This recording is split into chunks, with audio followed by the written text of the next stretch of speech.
Tomorrow, the Lawton City Council is set to vote on the rezoning of the location of a historic building in downtown Lawton. It's the Triangle Masonic Temple on C Avenue, originally known as the First Congregational Church.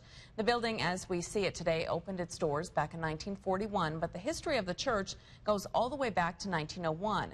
If the council approves the rezoning proposal, it will give the owners of the building specific guidelines and protections to preserve the structure. 7 News reporter Allie Hadkin went to the temple today and spoke with the leader in the lodge. So, Allie, why did they request this change? Well, the church is in pretty bad shape, and the cost to maintain and fix those problems are adding up. Getting approval for a change to a historical preservation overlay district is just one step in the rehabbing this building. You see it's deteriorating. Worshipful Master Triangle Lodge 548 Dennis Plunkett walked through the 76-year-old building, pointing out things that are in need of repair. Wonderful.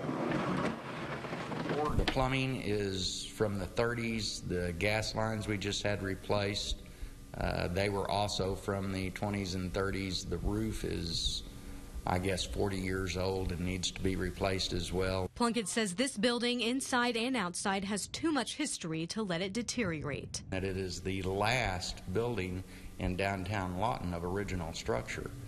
And by that, with the stained glass windows and the masonry that is done on the outside of the building, with the rocks actually being quarried from the Wichita Mountain Wildlife Refuge, it's of significance and historical preservation that we believe needs to be done. The Reverend who built this church, Anthony Mark Wallach, was key in starting the Easter pageant at Holy City and the Refuge back in the 30s. Plunkett says the buildings of Holy City had a big influence on the outside appearance of the church. Plunkett also says Reverend Wallach was a Mason as well, and certain Masonic symbols were built into the stone. What the members need to keep the church in good condition is money. Plunkett says the Masons don't have the money they once did, so that's where the zoning change comes in.